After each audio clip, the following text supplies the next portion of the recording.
किसी ने बड़े कमाल की बात कही है कि बुरा वक्त भी गुजर जाएगा एक ना एक दिन। बुरा वक्त भी गुजर जाएगा एक ना एक दिन। हर अंधेरी रात की एक नई सुबह हुआ करती है। अगर दोस्तों आपका बुरा वक्त चल रहा है तो कैसे उस बुरे वक्त के बाद अच्छा वक्त आएगा, ये कहानी इसी पे आधारित है। मैं हूँ आपका दोस्त और होस्ट तिर्की और लेके आया हूँ आपके लिए एक छोटी सी कहानी। एक बार एक मूर्तिकार जंगल से जा रहा था और जो ये मूर्तिकार और कलाकार टाइप के लोग होते हैं बड़े ही इनोवेटिव होते हैं। हर पल इनके मन में कुछ ना कुछ नया करने का उत्साह बना रहता है। तो मूर्तिकार जंगल से गुजरते वक्त एक पत्थर को देखता है और सोचता है कि इस पत्थर से तो बहुत अच्छी मूर्ति बनाई जा सकती है। तो मूर्तिकार वहीं रुकता है और अपने औजार निकालता है और जैसे ही वो पत्थर पर पहला प्रहार करने वाला रहता है तो उस पत्थर से आवाज़ आती है कि कृपया करके आप मुझ पर प्रहार ना करें, आप आगे चले जाएं, इस जंगल में और भी पत्थर हैं, उनसे मूर्ति बना लीजिए। शुरुआत में मूर्तिकार बहुत डर जाता है कि जंगल में ये आवाज़ कहाँ से आ रही है, मगर मूर्तिकार बहुत ही दयालु किस्म का रहता है तो वो सोचता है चलिए मैं आगे जाके कोई दूसरा पत्थर ढूंढ लूँगा। वो अपने औजार पैक करता है और जंगल में आगे की ओर निकल जाता है। थोड़ी दूर ही चलता है तो उसको एक पत्थर और दिखाई देता है। वह सोचता है कि इस पत्थर से भी बहुत अच्छी मूर्ति बनाई जा सकती है। मूर्तिकार फिर अपने औजार निकालता है और उस पत्थर पर प्रहार करने लगता है, पर इस बार किसी भी प्रकार की कोई आवाज़ नहीं आती है। मूर्तिकार बड़ी मेहनत के साथ कुछ ही देर में एक मूर्ति बना लेता है, पर मूर्ति इतनी बड़ी और भारी रहती है कि मूर्तिकार सोचता है मैं इसे अकेले नहीं ले जा सकता।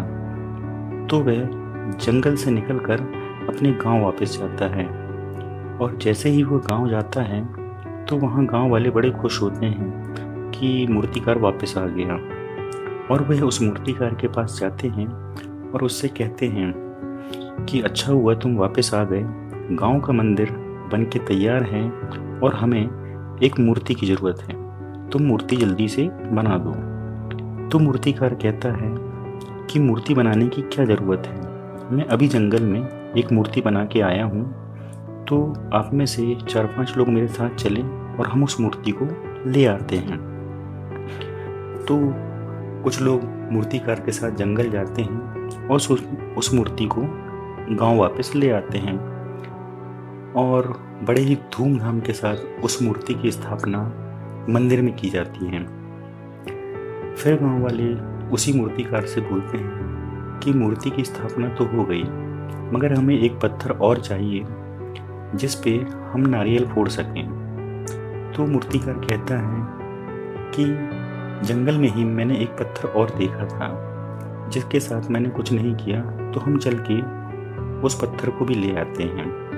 तो गांव वाले उस मूर्तिकार के साथ फिर वह जंगल वापस जाते हैं और दूसरे पत्थर को भी ले आते हैं। अब वह दोनों पत्थर जो एक ही वक्त में जंगल में एक साथ थे, अब एक ही वक्त में मंदिर में आमने सामने थे। पर फर्क सिर्फ इतना था कि एक पत्थर की पूजा की जा रही थी तो दूसरे पत्थर पर नारियल फोड़े जा रहे थे।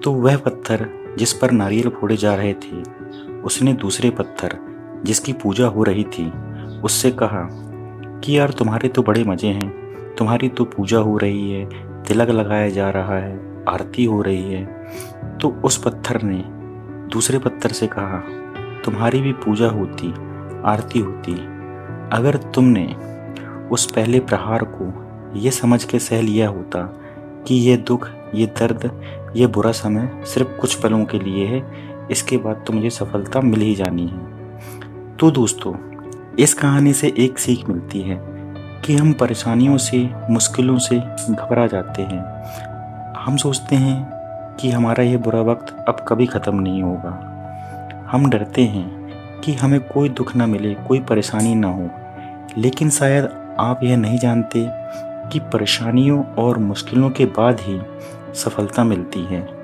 इस दुनिया में जितने भी लोग सफल हुए हैं उनकी सफलता के पीछे उनका कड़ा संघर्ष, उनकी कड़ी मेहनत है। तो दोस्तों, जाते जाते बस यही कहना चाहूँगा कि बिना संघर्ष के कोई महान नहीं बनता, बिना संघर्ष के कोई महान नहीं बनता। चोट न पड़े जब तक पत्थर पर, तो पत्थर भी भगवान नहीं बनता।